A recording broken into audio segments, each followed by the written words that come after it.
Good afternoon, Vice President Sara Duterte. Ma'am, kamusta po kayo today?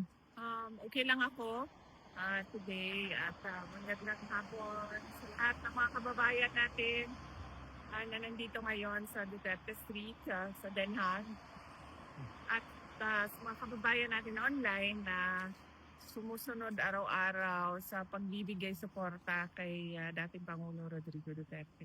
VP Inday, first of all, on behalf of the Filipino community supporting you all over the world, congratulations for winning your case against the impeachment complaint filed against you. Yes.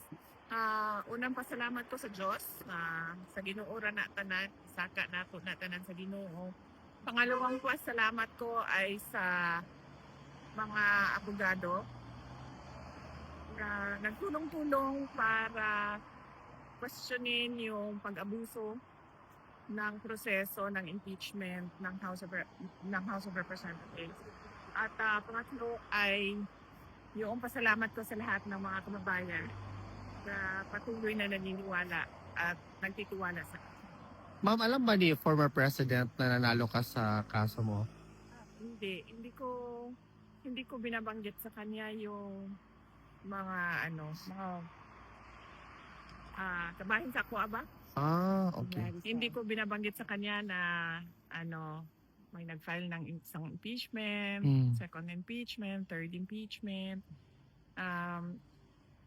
Nabanggit ko isang beses, kaso hindi ko lang alam kung naintindihan niya na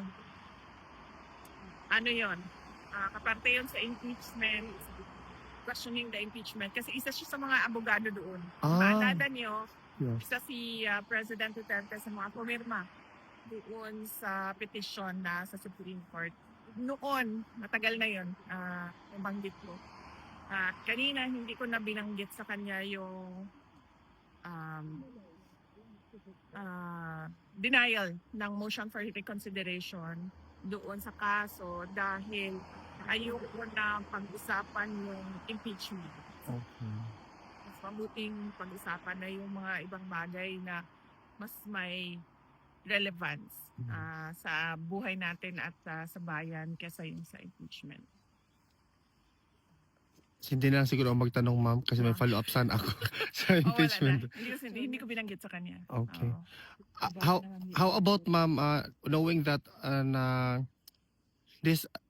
dismissed with finality naman yung motion for reconsideration, are you prepared for the seemingly obvious effort of your detractors come after February 6 to file another impeachment complaint against you?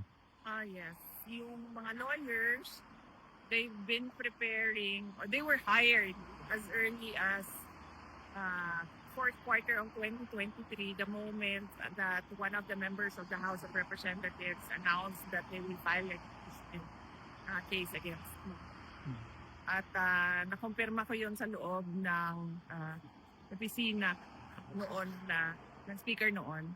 Kaya meron na kaagad mga abogado noong panahon na yon. At hanggang ngayon, tutuloy-tuloy pa naman yung mga abogado and legal team. And nung nakaraang taon, bago mag-Christmas break, ay napag-usapan din namin yung paghahanda sa impeachment. Hindi lang ngayong taon na ito, dahil sigurado kapag hindi sila nakapag-file ngayong taon, susunod na taon at hanggang matapos ang aking termino ay ganun ang gagawin nila. Makapile sila ng kaso, impeachment man hindi. Okay. Ma'am, may mga question ba kayo, guys? Wala na ba? Walang question?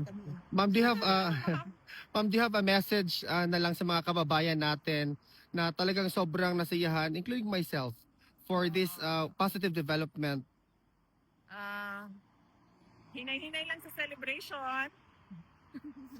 Don't drink and drive, mga kababayan. Mag-celebrate kayo, pero celebrate responsibly. Huwag ubusin ang pera sa bisyo. At huwag magmaneho ng lasing.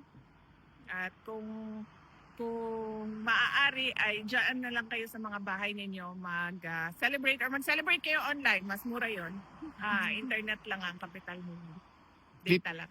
VP Inday, mabuhay ka, stay strong. Thank you. We are Maraming rooting for you. salamat sa inyo.